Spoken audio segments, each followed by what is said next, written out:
Listo. Pues muy bien, buenos días a todos. Vamos a iniciar, son las 9 de la mañana. Les damos la bienvenida a esta semana que dedicamos al estudio de lo que es el lavado de dinero en nuestro país. Pues para poder entender el fenómeno, el problema, el delito, vamos a tener que entender los antecedentes. Originalmente este curso lo iba a presentar la licenciada Gabriela, pero ella está de vacaciones, entonces la voy a apoyar el día de hoy en dar precisamente esta introducción de lo que es los antecedentes del lavado de dinero y cómo es que a través de organismos internacionales se bajan a legislaciones locales para tener lo que hoy en día se conoce como la LF Priorpi, o el nombre es larguísimo, ya muchos de ustedes lo conocen, y es algo que no solamente tiene que ser del interés de contadores y abogados, sino del público en general. Saber si nosotros vamos a comprar, no sé, un inmueble, un automóvil, hasta qué cantidad de dinero yo puedo entregar en efectivo. Y al decir en efectivo no me refiero al dinero físico, sino es decir, en numerario. Igualmente, hay ciertas actividades que se reportan que las instituciones financieras reportan al Servicio de Administración Tributaria cuando recibimos cantidades de dinero que son inusuales en nuestras cuentas bancarias. Y entonces eso pone una luz roja a todas estas autoridades que vamos a conocer el día de hoy. Pues bueno, el objetivo de este curso va a ser identificar y comprender cuál es el origen, las características e implicaciones financieras del delito de lavado de dinero. Identificar las acciones y medidas financieras internacionales tomadas para la prevención, detección y sanción de la actividad de lavado de dinero. El temario que vamos a abordar son los antecedentes del lavado de dinero a través de lo que es la Convención de las Naciones Unidas contra el tráfico ilícito de estupefacientes y sustancias psicotrópicas, que se llevó en Viena en diciembre del 88. Igualmente de la Convención de las Naciones Unidas contra la Delincuencia Organizada Transnacional de Palermo del año 2000. De aquí se desprenden acciones financieras internacionales, el Grupo de Acción Financiera Internacional, que es la GAFI, que es el organismo rector de todo lo que es el lavado de dinero a nivel internacional, las 40 recomendaciones que dicta este grupo, las medidas preventivas en el sistema financiero, que es una entidad financiera, los tipos de entidades financieras, obligaciones de las entidades financieras sobre prevención y detección del lavado de dinero e intercambio de información. Y aquí les recomiendo que presten atención, porque se trata igualmente a un particular, es decir, a un comercio que se ubica en una situación o en una actividad vulnerable, que a una institución financiera le dejan las mismas obligaciones. Entonces les pido que presten igual atención. Y como último punto, las autoridades financieras en México. Autoridades tenemos reguladoras, sancionadoras, investigadoras, va a ser la Secretaría de Hacienda y Crédito Público, Comisión Nacional Bancaria de Valores, la Comisión Nacional de Seguros y Fianzas y la CONSAR. Les pido por favor que si tienen preguntas y respuestas a lo largo del curso las hagan en el apartado de Q&A que viene en la parte de abajo del Zoom para que las podamos resolver en la medida de lo posible al final del seminario. Pues bueno, el origen del lavado de dinero se basa en los siguientes acontecimientos, como nos lo indica la diapositiva, que es la preocupación internacional de la ONU ante el alarmante crecimiento del tráfico de drogas, las ganancias escandalosas por el tráfico de drogas, por lo que la delincuencia organizada busca opciones para mover estas cantidades, el establecimiento de medidas y requisitos en el sistema financiero para detectar operaciones sospechosas, o lo que en México conocemos como actividades vulnerables u operaciones inusuales. La delincuencia organizada entonces opta por invertir estos bienes y servicios mediante la creación de empresas reales para convertir sus recursos ilícitos en dinero legal.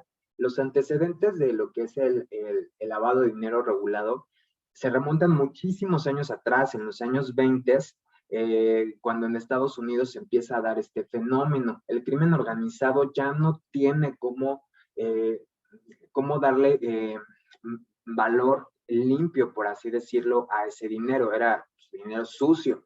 Entonces empiezan a crear empresas para a través de estas empresas meter ahí el dinero, y entonces este dinero que originalmente venía de crímenes, pues entonces ya sale limpiecito.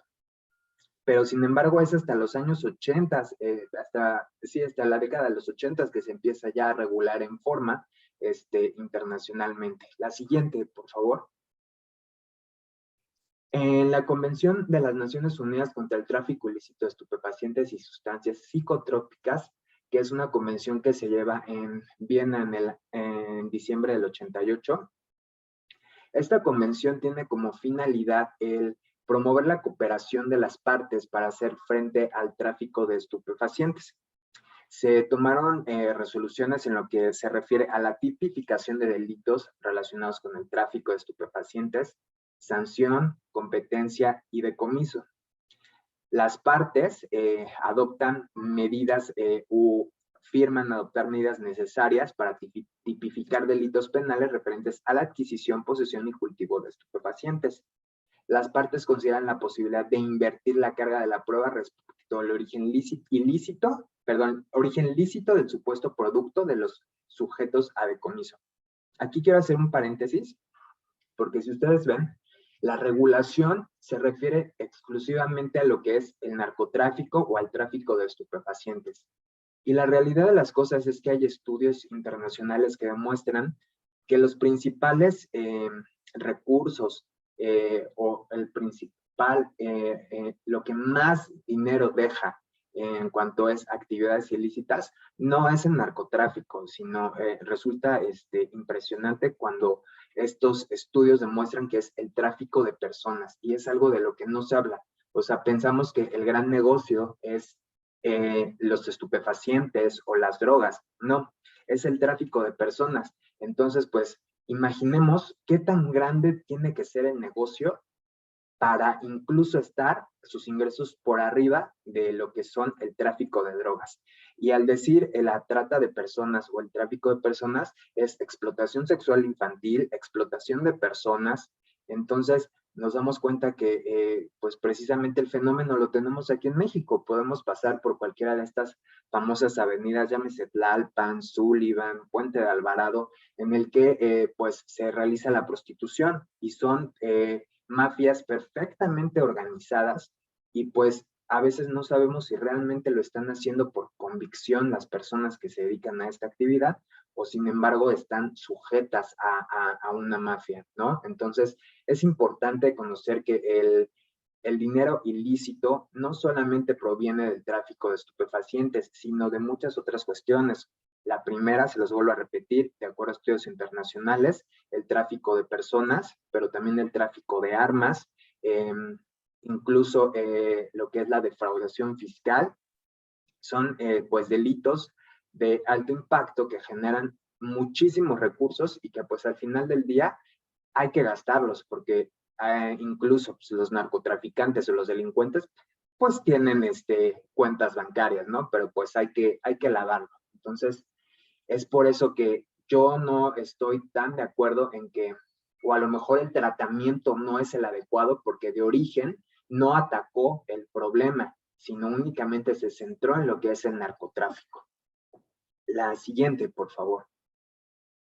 Posteriormente, hasta el año 2000, encontramos en la Convención de las Naciones Unidas contra la Delincuencia Organizada Transnacional, que se lleva a cabo en Palermo del 2000, en Italia, y esta convención tiene como objeto promover la cooperación para prevenir y combatir eficazmente la delincuencia organizada, el tráfico de seres humanos y la prostitución transnacional. Aquí ya vemos pues que se empieza a adoptar lo que les comentaba. También se acordó declarar como delito la participación de una persona en un grupo delictivo organizado. Aquí en el despacho pues ya hemos dado muchos cursos en lo que refiere a delincuencia organizada, entonces pues los que han participado ya tenemos perfectamente identificados qué actividades forman parte de lo que son delitos que conllevan a tipificar delincuencia organizada. El lavado de dinero utilizado en el sistema financiero, también la corrupción de un funcionario público, la obstrucción de la justicia en un proceso para la comisión de un delito. Y pues se acuerda la instauración de medidas por parte de los Estados miembros para sancionar este tipo de delitos. Es decir, no solamente el reconocimiento, sino la sanción. En cuanto es delincuencia organizada, pues recordemos que son delitos especiales. Entonces, su investigación, su proceso jurídico que se lleve a cabo, así como la tipificación y las sanciones, son especiales, son medidas y técnicas de investigación especiales. No se trata igual al delincuente que se dedica a la delincuencia organizada o que es grupo de la delincuencia organizada a un delincuente común. La siguiente, por favor. De igual forma, en cuanto a acciones financieras internacionales, se tiene que, como respuesta a las operaciones del blanqueo de capitales o lavado de dinero, como lo conocemos en México, realizadas en economías nacionales, vulneran los sistemas financieros, sin duda. Y ante el inminente crecimiento del tráfico de drogas, con altas ganancias al sistema bancario mediante operaciones legales, es que se establecen estas medidas de carácter internacional para combatir el lavado de dinero. Aquí en México les quiero platicar que es de los países más difíciles para lavar este dinero. Sin embargo, se hace y se realiza. Se lava dinero aquí. De acuerdo a los expertos en lo que es la materia de lavado de dinero, porque es toda una materia, se dice que las principales instituciones o las que son más vulnerables para el lavado de dinero, sin duda son las instituciones financieras. Pues claro, todo mundo nos movemos a través de lo que es la institución financiera. Nuestra nómina nos cae a través de una cuenta bancaria. Igualmente, si queremos adquirir algún bien o servicio, pues ya todo es a través de las aplicaciones. No andamos cargando 10,000 pesos en la bolsa por lo riesgoso que ello conlleva, y más en este país, en esta ciudad, ¿no? Entonces es evidente que requieren a las instituciones financieras para realizar a cabo las operaciones. No se puede estar moviendo el dinero, a lo mejor sí en 2 o 3 operaciones grandes, pero ya al momento de la dispersión es imposible que se lleve a cabo y que se esté utilizando el efectivo o el numerario, como se le debe decir propiamente al efectivo, es numerario. Entonces, pues evidentemente que las instituciones financieras pues son clave en cuanto a lo que es el lavado de dinero. La siguiente, por favor. En cuanto a la GAFI o el Grupo de Acción Financiera Internacional, pues como les comentaba en el apartado de lo que es el temario, es el organismo gubernamental internacional que va a tener como objetivo elaborar y promover las medidas, políticas y recomendaciones para combatir el blanqueo de capitales o lavado de dinero, como lo conocemos en México, y evitar que el producto de este se utilice en otras actividades ilícitas. Está integrado por 34 países y 2 organismos internacionales, que es el Banco Mundial y el Fondo Monetario Internacional. Y aquí voy a hacer otro paréntesis, porque pues resulta que estos países, como por ejemplo es México, en el cual se utilizan para lavar dinero, no se queda el dinero aquí en México, sino que se traslada a países de primer mundo, como pudieran ser los países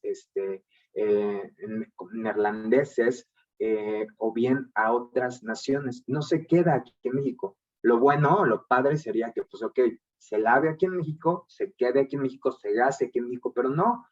Al final del día, cae precisamente en estas instituciones internacionales. Es decir, hoy día se está utilizando medidas internacionales para que lleguen los fondos o los capitales pues a estas instituciones internacionales.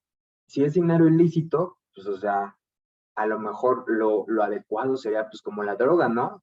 Pues quémala, deshazte de ella, pero no, al final del día pues dicen, venga para acá y termina en estos países de primer mundo y en estos organismos internacionales. Si nos podemos estudiar a fondo el fenómeno, pues entonces resulta que estamos a través de una mafia internacional, a través de la cual sí se está sancionando precisamente a estos países, pero para que llegue a estos organismos internacionales. Entonces el fenómeno resulta bien interesante. Bueno, pues continúo. Entonces, en la GAFI reúne expertos encargados de adoptar medidas jurídicas, financieras y operativas para luchar contra el blanqueo de capitales. Sus trabajos, informes y recomendaciones son considerados para legislar y adoptar medidas contra el lavado de dinero. México forma parte de la GAFI desde el año 2000 como miembro de pleno derecho. La siguiente, por favor. Las 40 recomendaciones que hace la GAFI, pues en abril de 1990, este grupo emite un informe con lo que son 40 recomendaciones que tienen como fin articular un sistema internacional de lucha contra el blanqueo de capitales. Estas recomendaciones se revisan en el 96 y son el marco básico de la lucha del blanqueo de capitales, y pues son al final del día las recomendaciones que permean en nuestra legislación doméstica, y se concibieron para su aplicación universal. Es decir, estas recomendaciones lo mismo la podemos aplicar en México, o lo mismo se aplican en México que en Francia, que en Estados Unidos, que en Japón. Abarcan a los sistemas jurídico penal, el policial, el financiero y su reglamentación, así como la cooperación internacional. Este grupo de acción financiera internacional, a través de sus 40 recomendaciones, va a tener las siguientes implementaciones: políticas y coordinación, lavado de activos y decomiso. El decomiso no es una figura que exista aquí en México, entonces vamos a tener que trasladarla al aseguramiento precautorio o al aseguramiento de bienes, o al congelamiento de cuentas bancarias.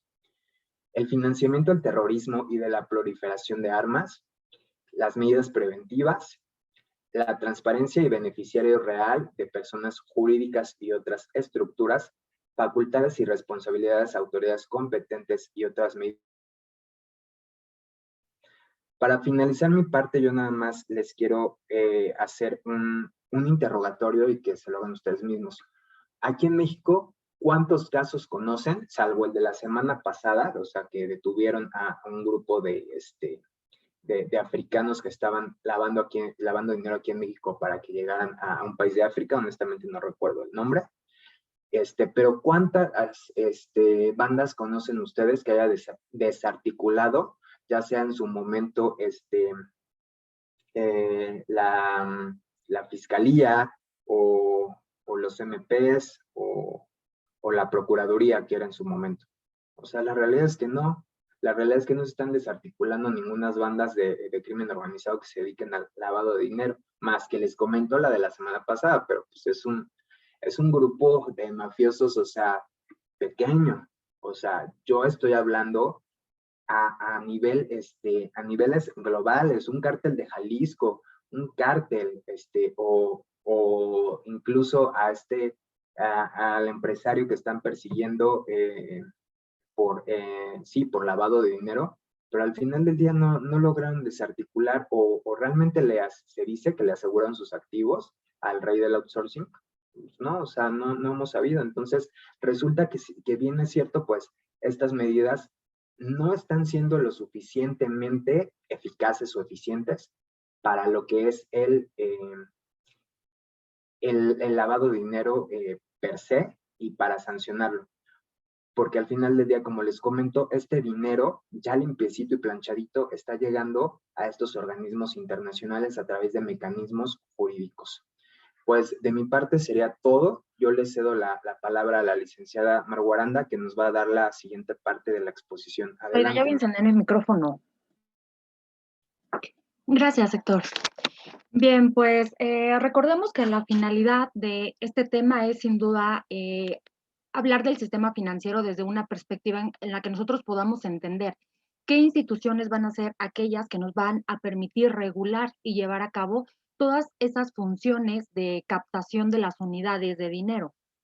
Es muy común que nosotros, al escuchar qué es una entidad financiera, pues lleguemos a pensar de primera instancia en los bancos, ¿no? Y sin duda es una de las instituciones que nos van a permitir mover la economía. ¿Qué vamos a entender por medidas preventivas de este sistema financiero, como ya lo mencionaba el licenciado Héctor? Bueno, pues primero que nada tenemos que definir qué es el sistema financiero.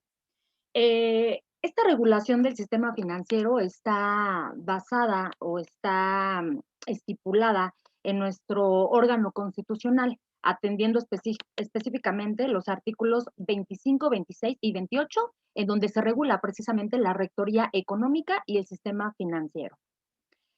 Bien, el sistema financiero mexicano está definido como aquel conjunto de personas, ya sea físicas o morales, y de organizaciones que pertenezcan al sector público y al sector privado, ¿no? A través de las cuales precisamente se van a captar, se van a administrar, se van a regular y van a dirigir todos los recursos financieros que se vayan a negociar entre los diversos agentes económicos, siempre y cuando estén dentro del marco normativo o de la legislación laboral, de la legislación pertinente.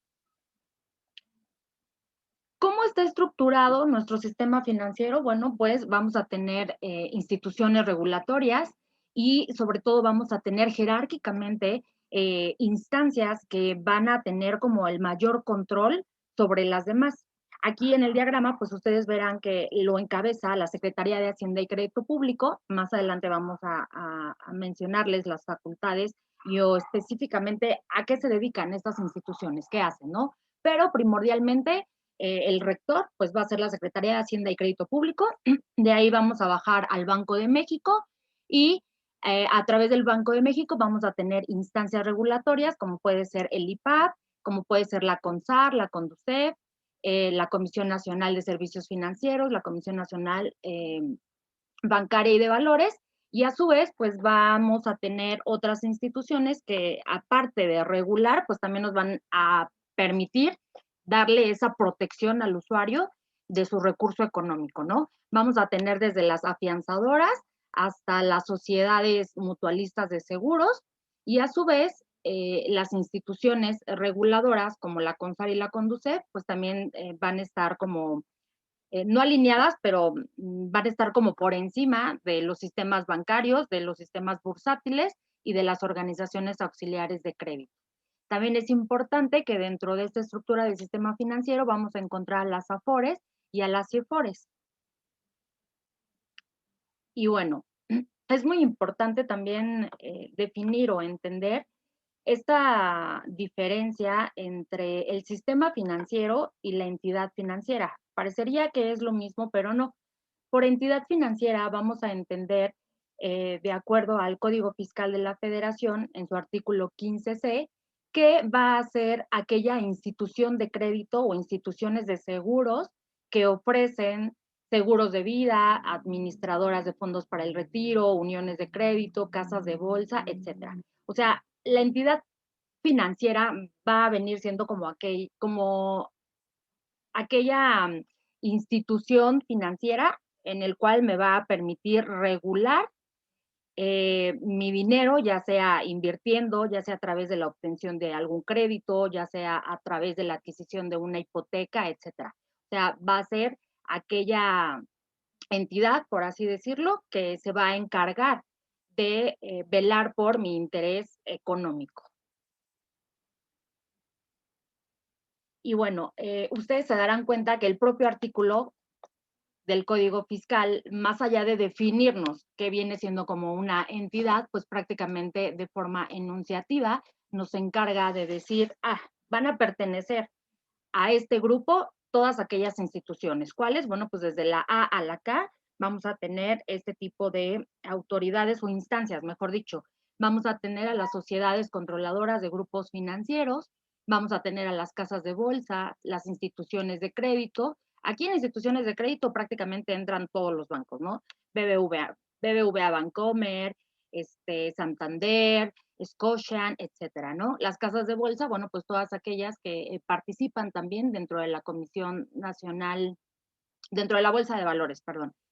Especialistas bursátiles, todo lo que tiene que ver con bolsas de valores, las sociedades de inversión. Aquí, por ejemplo, entran todas estas figuras de las CETES y algunas otras en donde uno como usuario pues decide invertir su dinero de acuerdo a una tasa y también de acuerdo pues a cómo estén las condiciones de los mercados financieros o de las condiciones bursátiles.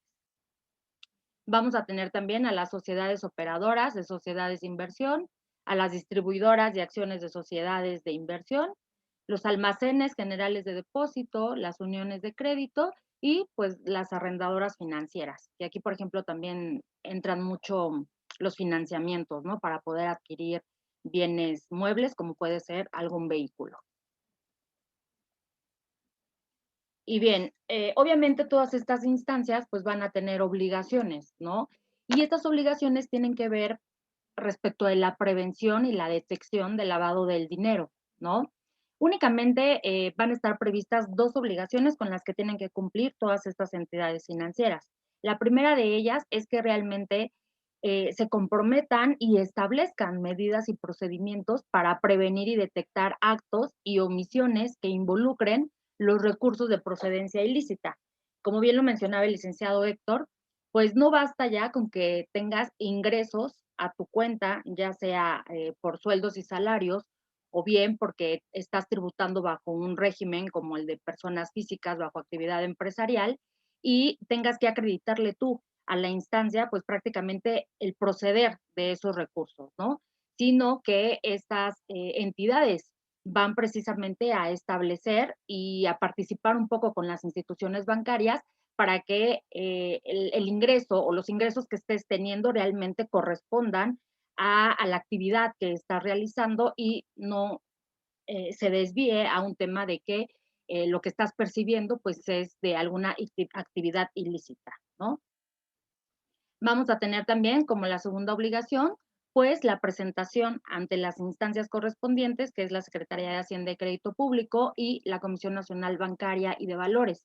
¿Qué se tienen que presentar? ¿Qué se tiene que presentar, perdón, ante estas instancias? Bueno, pues los informes correspondientes sobre las operaciones, los actos y o los servicios que se realicen, ya sea por parte de los usuarios y o por parte de los clientes, así como los miembros que pertenecen al Consejo de Administración, los directores, funcionarios, empleados, apoderados, etcétera, ¿no?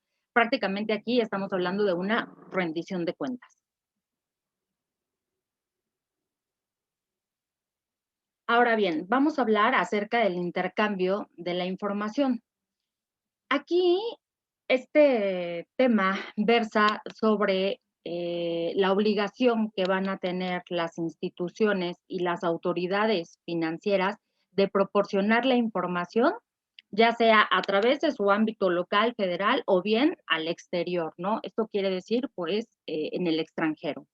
Y bueno, las instituciones de crédito pueden intercambiar esta información con el objetivo de fortalecer las medidas para prevenir y, o detectar las omisiones u operaciones que pudiesen favorecer a alguna actividad ilícita o algún ingreso que no pertenezca realmente a lo que estás devengando, ¿no?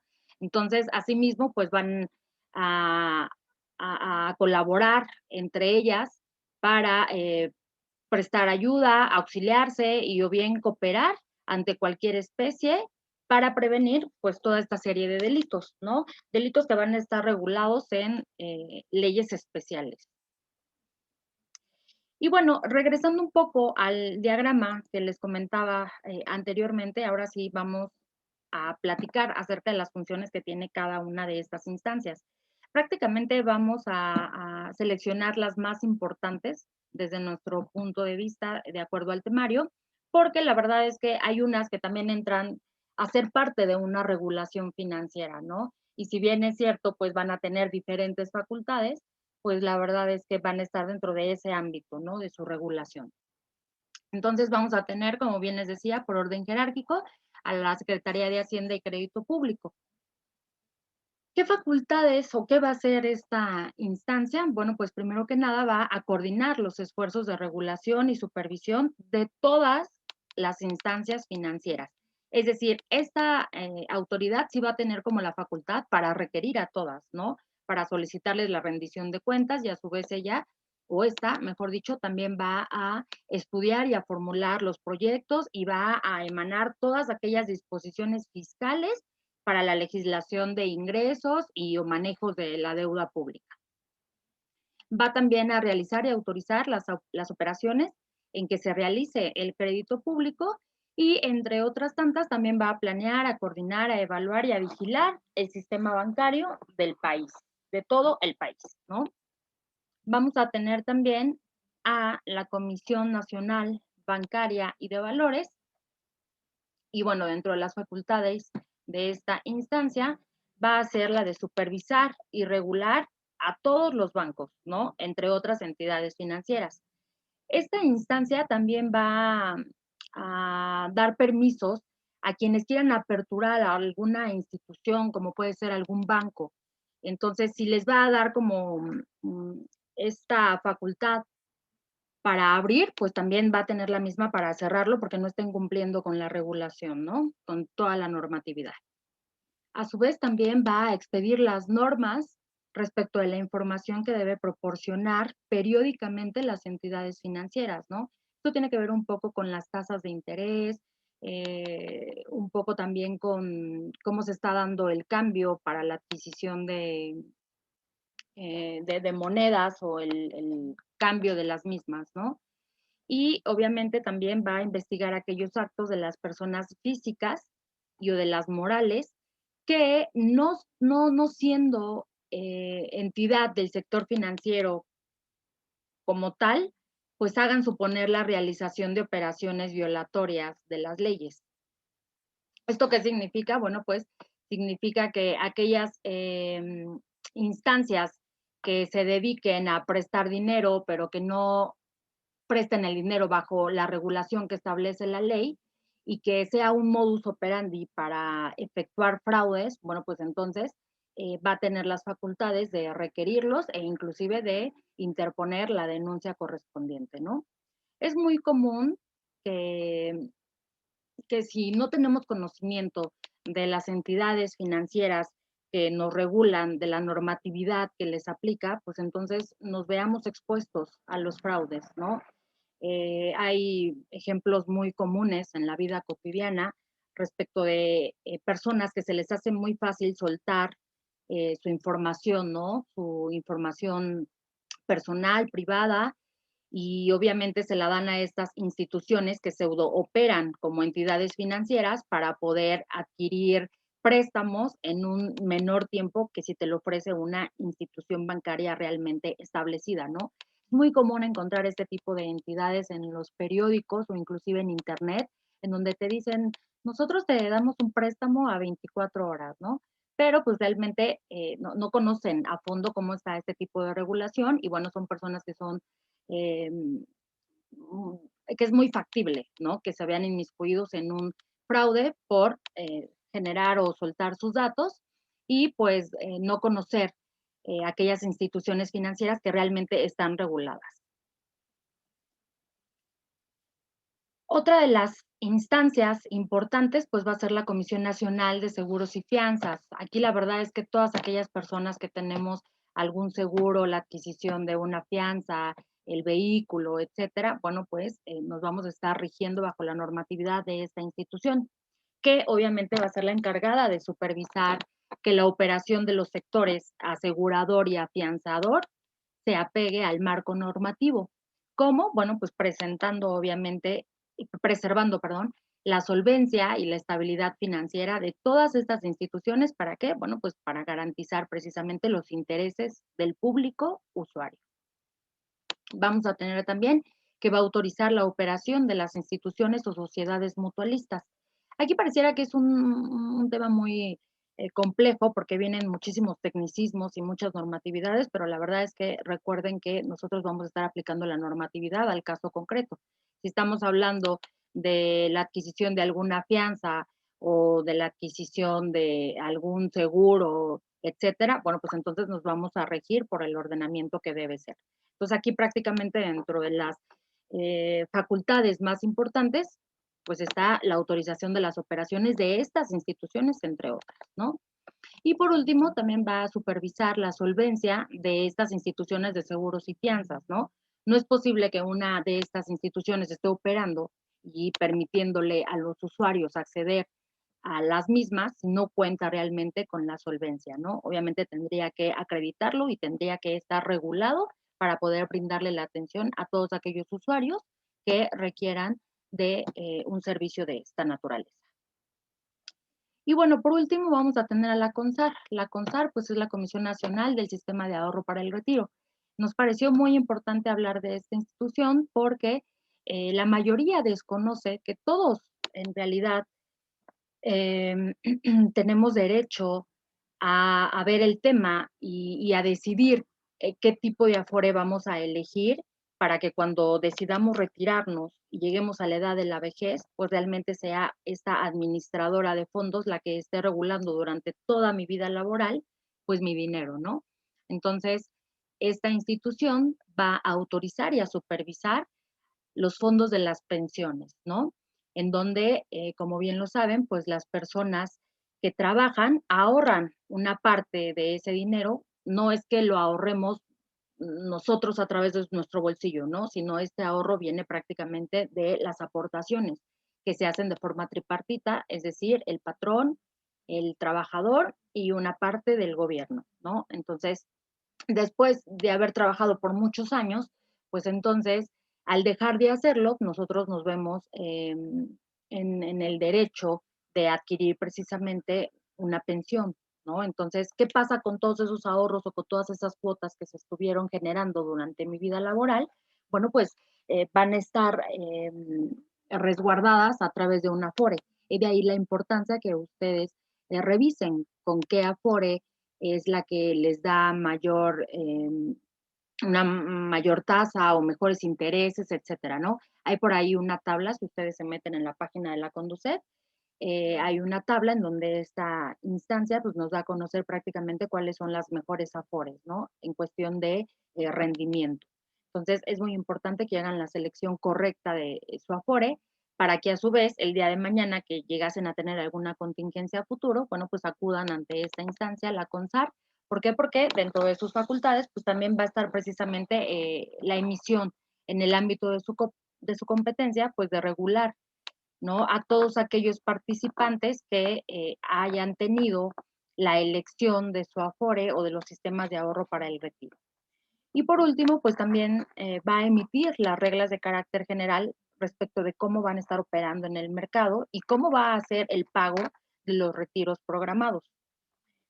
Si se dan cuenta, hay una característica muy particular con cada una de estas instancias y parte de esa característica es que dentro de su ámbito, cada una va a tener una regulación, cada una va a tener un reglamento, cada una va a tener un ordenamiento y a su vez todos esos ordenamientos y todas esas reglas de carácter general y o particular respecto de su uso o respecto de lo que van a establecer, pues obviamente va a estar validada por una instancia suprema, por una instancia jerárquica, que en este caso es la Secretaría de Hacienda y Crédito Público.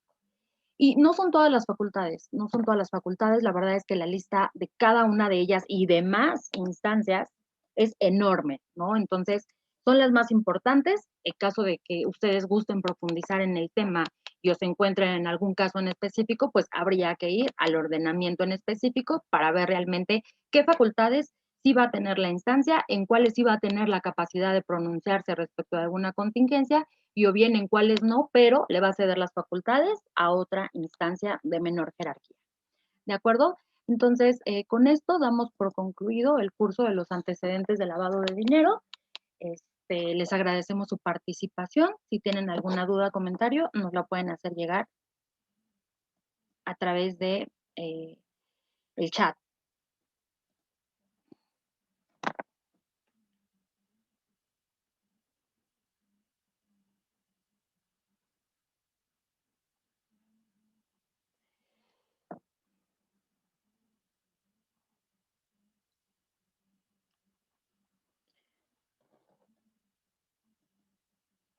Nos preguntan, ¿qué refiere el financiamiento al terrorismo a diferencia del narcotráfico y otras actividades ilícitas?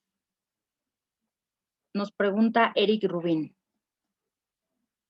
Pero, ¿cómo que qué refiere, Eric? No sé si nos puedas precisar tu pregunta.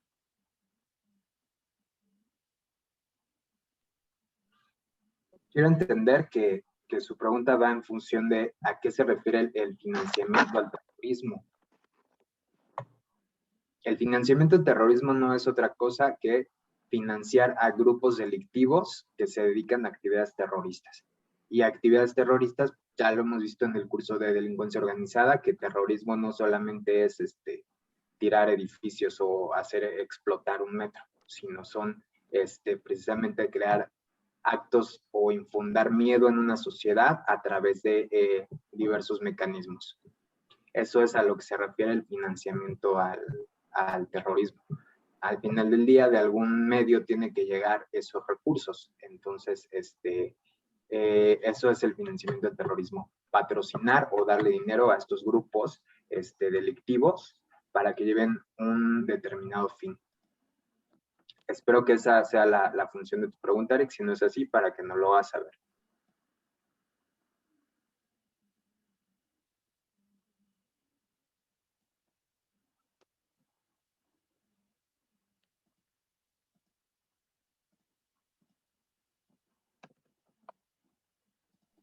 Ok, creo que no tenemos más preguntas, entonces daríamos por concluido el tema. De cualquier forma, si tuvieran alguna pregunta puntual o en especial, pues con mucho gusto se las pudiéramos atender. Entonces, pues les damos las gracias y el día de mañana y hasta el jueves vamos a continuar con esta serie dedicada a lo que es el lavado de dinero. Bien, gracias Héctor, gracias a todos por su participación, chicos. Buenos días.